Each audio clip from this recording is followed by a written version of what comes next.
कोलकाता की सड़कों पर बढ़ते आक्रोश के बीच डॉक्टर बिटिया को न्याय दिलाने की मुहिम दिन ब दिन जोर पकड़ती जा रही है और अब कोलकाता रेप और मर्डर केस में एक चौंकाने वाला खुलासा हुआ है। जी हाँ, एक ऐसा खुलासा जिसे सुनकर आप लोगों के पैरों तले जमीन खिसक जाएगी। और ये खुलासा किसी और ने नहीं बल्कि एक महिला ने किया है जिसके बेटे का एक्सीडेंट हो गया था और वो उस रात अपने बेटे को लेकर आरजी कर अस्पताल इलाज कराने पहुंची थी। उसने उस रात ऐसा क्या देखा था कि वो उसी दिन डॉक्टरों से भीड़ गई थी पर उसकी एक नहीं सुनी गई। इस खुलासे के बाद नकाब के पीछे के वो सारे चेहरे बेनकाब हो जाएंगे जो इस केस के असली गुनहगार हैं। अगर आप चाहते हैं कि डॉक्टर बिटिया को इंसाफ मिले तो वीडियो को लाइक करके कमेंट में वी वांट जस्टिस जरूर लिखिए ताकि बिटिया को इंसाफ दिलाने की हमारी मुहिम ऐसे ही चलती रहे। और चैनल को सब्सक्राइब भी कर लीजिए ताकि इस केस से जुड़ी हर अपडेट हम आप तक पहुंचाते रहे। Kolkata trainee doctor rape case में रोज कुछ न कुछ चौंका देने वाले खुलासे हो रहे हैं। ट्रेनी डॉक्टर के पिता ने जो खुलासा किया है वो हैरान कर देने वाला है। इतना ही नहीं, डॉक्टर बेटी के डायरी से भी कई सनसनीखेज खुलासे हुए और आरोपी संजय रॉय के मोबाइल फोन से जो सबूत सीबीआई के हाथ लगे हैं वो जानकर आपका खून खौल उठेगा। संजय रॉय बार बार अपने बयान जरूर बदल रहा है पर सीबीआई को कई अहम सबूत हाथ लगे हैं जिससे इस केस को सोल्व करने में आसानी होगी और ये भी पता चलेगा कि क्या संजय रॉय ने ये घिनौना काम अकेले किया था या हॉस्पिटल में कोई और था जो उस रात संजय की मदद कर रहा था। इन अहम खुलासों के बारे में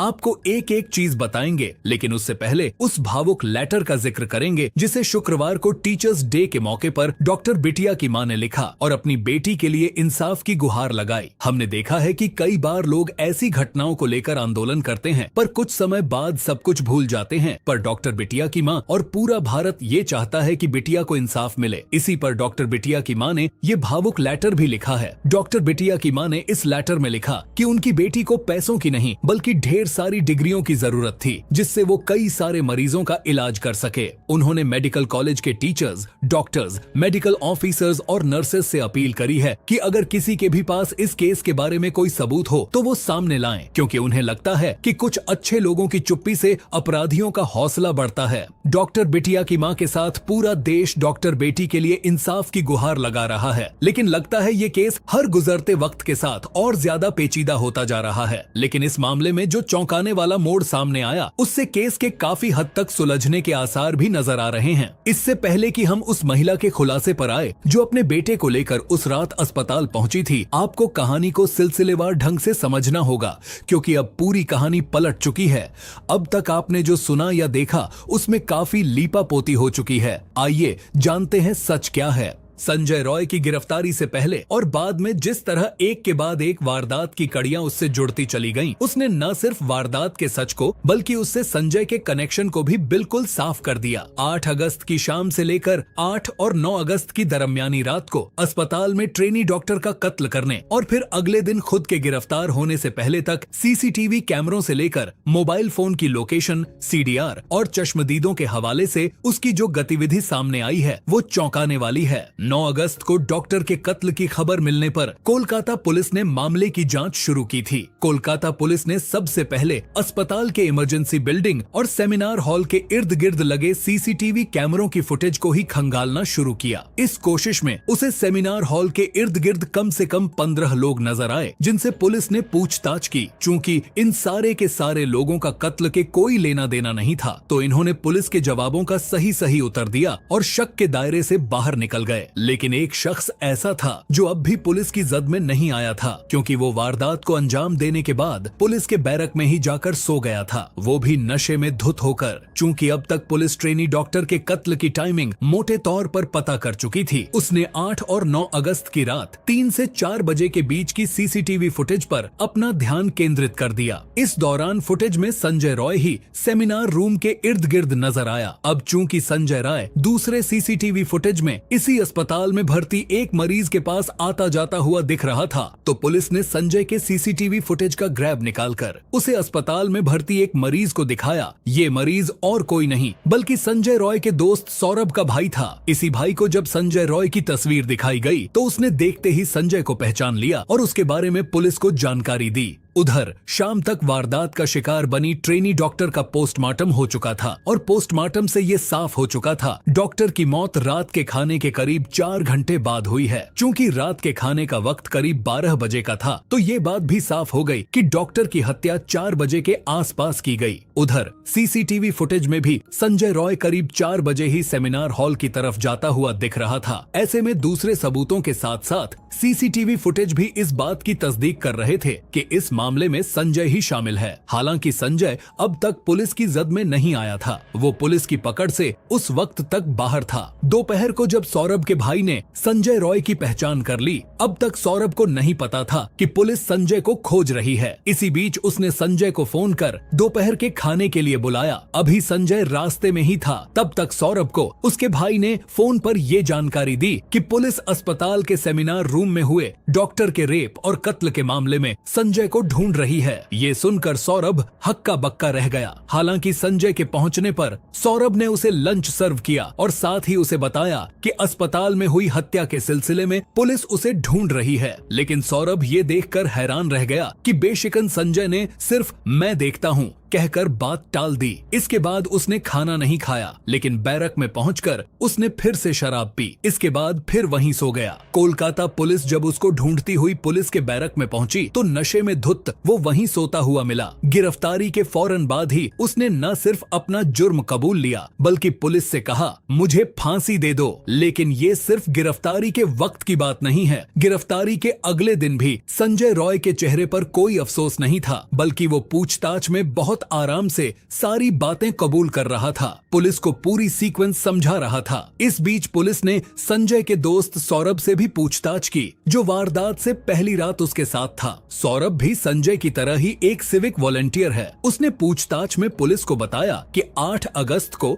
उसने अपने भाई को इलाज के लिए आर्जी कर अस्पताल में भर्ती करवाया था। वो दोपहर को 1:30 बजे अपने भाई को अस्पताल में भर्ती करवाने के लिए अस्पताल के रिसेप्शन पर गया था। वहाँ उसने पूछताछ की और भर्ती हो जाने के बाद रात को 10:30 बजे वो फिर से अस्पताल पहुंचा। वहां संजय भी सौरभ के पास आ गया। इसके बाद सौरभ और संजय दोनों मरीज को अस्पताल में छोड़कर बाहर गए और उन्होंने शराब पी। इसके बाद दोनों पहले नॉर्थ कोलकाता में मौजूद रेड लाइट एरिया सोनागाछी गए। वहां सौरभ तो एक अड्डे के अंदर चला गया, लेकिन संजय बाहर ही खड़ा रहा। चूंकि संजय को सोनागाछी में अड्डे के अंदर जाने का मौका नहीं मिला, जब सौरभ बाहर आया तो दोनों ने शहर के ही एक दूसरे जिस्म फरोशी के अड्डे चेतला में जाने का फैसला किया। चेतला साउथ कोलकाता में है और सोनागाछी से इसकी दूरी करीब 15 किलोमीटर है। 8 और 9 की रात को दोनों सोनागाछी से निकल बाइक से ही चेतला पहुंचे, लेकिन यहाँ भी संजय को अंदर जाने का मौका नहीं मिला। यहाँ भी संजय का दोस्त सौरभ जिस्म फरोशी के अड्डे के अंदर गया था, लेकिन संजय बाहर ही खड़ा रहा। तफ्तीश में साफ हुआ है कि वहां खड़े खड़े ही उस रात संजय ने अपनी गर्लफ्रेंड को फोन किया था और उससे वीडियो कॉल पर बात की थी। गर्लफ्रेंड से उसकी कुछ प्राइवेट तस्वीरें भी मांगी। संजय रॉय दूसरे जिस्म फरोशी के अड्डे पर पहुंचकर भी किसी से रिश्ते बनाने में नाकाम रहा। जब पुलिस ने इस सिलसिले में उससे पूछताछ की तो उसने कहा कि उसके पास पैसे नहीं थे। हालांकि पुलिस को उसके इस जवाब पर यकीन नहीं हुआ, क्योंकि अब तक संजय रॉय के दिमाग में किसी वारदात को अंजाम देने की साजिश कुल बुलाने लगी थी। इसलिए उसने जिस्म फरोशी के अड्डे में पहुंचकर भी किसी से रिलेशन नहीं बनाया। पूछताछ में सौरभ ने पुलिस को बताया कि उसे बाइक चलानी नहीं आती है, इसलिए उस रात शराब पिए होने के बावजूद बाइक संजय ही चलाता रहा। जब दो रेड लाइट एरिया से घूमकर दोनों आरजी कर अस्पताल के पास पहुंच गए तो संजय बैरक की ओर जाने की जगह अस्पताल की तरफ बढ़ गया। इस पर सौरभ ने उससे पूछा कि क्या वो बैरक की तरफ नहीं जाएगा, तो उसने कहा कि वो जाएगा। तब रात के करीब 2:45 बज रहे थे। सौरभ ने बताया कि आरजी कर अस्पताल की तरफ से भी एक सड़क बैरक की तरफ जाती है, इसलिए उसे लगा कि शायद संजय घूमकर उसी रास्ते से बैरक पहुंच जाएगा। पूछताछ में सौरभ ने पुलिस को बताया कि उसे नहीं पता कि इसके बाद संजय कब बैरक में लौटा। अगले दिन सुबह 10 बजे उन्हें अस्पताल में भर्ती अपने भाई के पास जाना था। इसके लिए जब वो संजय को जगाने बैरक में पहुंचा तो वो गहरी नींद में सो रहा था। 2 बार जगाने की कोशिश करने के बावजूद वो नहीं उठा। सौरभ का कहना है कि इसके बाद वो अकेला ही अस्पताल चला गया और वहां उसने डॉक्टरों से बात की। 9 अगस्त की दोपहर को डॉक्टरों से मुलाकात के बाद सौरभ ने कई बार संजय को फोन किया, लेकिन उसने फोन नहीं उठाया। असल में वो संजय को साथ में लंच करने के लिए बुलाना चाहता था। इसके बाद जब तक संजय सौरभ के पास पहुंचा तो वो लंच कर चुका था। सौरभ ने उसे आरजीकर में हुई वारदात के बारे में बताया और उसके बारे में पता करने को कहा, क्योंकि संजय की कई लोगों से जान पहचान थी। इस पर उसने कहा कि वो चेक कर रहा है। सौरभ की माने तो इसके बाद वो टॉयलेट जाने की बात कहकर निकला और फरार हो गया। उसने पुलिस को बताया कि इसके बाद उसने संजय को साथ में अस्पताल चलने के लिए कई बार कहा, लेकिन हर बार वो बचता रहा। आखिर में संजय ने एक दोस्त के साथ शराब पार्टी करने की बात कही और अस्पताल जाने से मना कर दिया। संजय बेशक आरजी कर अस्पताल नहीं जाना चाहता था, लेकिन वारदात के अगले दिन 9 अगस्त के रोज भी वो बेहद रिलैक्स्ड और खुश दिख रहा था। उसे 9 अगस्त की रात 12 बजे ये पता चला कि पुलिस संजय को उस केस में गिरफ्तार करना चाहती है। उसने संजय को कई बार फोन किया,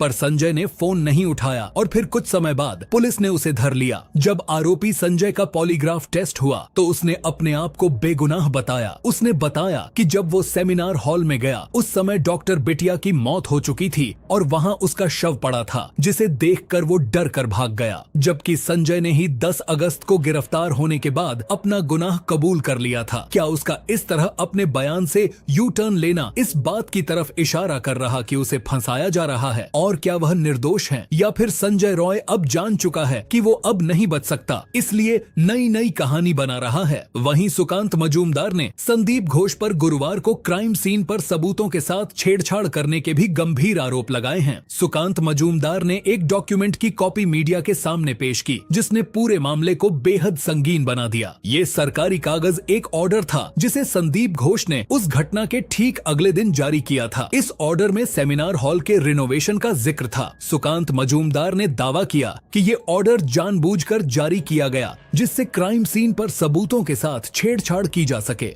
वहीं डॉक्टर बिटिया के माता पिता ने एक और खुलासा किया। उन्होंने पुलिस पर गंभीर आरोप लगाते हुए दावा किया कि पुलिस ने उनका साथ देने के बजाय उन्हें पैसे ऑफर किए। डॉक्टर बिटिया की मां ने कहा, जब मेरी बेटी का शव घर में रखा था तो पुलिस ने हमसे पैसे की डिमांड की। इन आरोपों से मामले में सस्पेंस और ज्यादा बढ़ गया है। इतना ही नहीं, डॉक्टर बिटिया के माता पिता का ये भी आरोप है कि पुलिस ने उनकी बेटी के अंतिम संस्कार में जल्दबाजी की। वहीं डॉक्टर बेटी के चाचा ने बताया कि पुलिस उनसे एक प्लेन पेपर पर साइन भी करवाना चाहती थी, लेकिन उन्होंने साइन करने से मना कर दिया और पेपर फाड़ दिया। न्याय की इस जंग में हर नया मोड़ केस को सिर्फ और सिर्फ उलझाता जा रहा है। हुगली के कोन नगर के रहने वाले 28 साल के विक्रम को गंभीर हालत में शुक्रवार को आरजी कर लाया गया था। विक्रम की मां कविता भट्टाचार्जी के मुताबिक बेटे का ट्रक का एक्सीडेंट हुआ। वो गंभीर चोट आई थी, बहुत खून भी बह चुका था। जब हम बेटे को आरजी कर लाए तो कोई डॉक्टर नहीं मिला। इमरजेंसी वार्ड में भी डॉक्टर नहीं था। बेटे को तुरंत सर्जरी की जरूरत थी, लेकिन ऐसा नहीं हुआ और मेरे बेटे की जान चली गई। वहीं महिला के आरोप पर आरजी कर की मेडिकल सुपरिंटेंडेंट और वाइस प्रिंसिपल डॉक्टर सप्तर्षि चटर्जी ने कहा कि डॉक्टरों की लापरवाही से मौत नहीं हुई।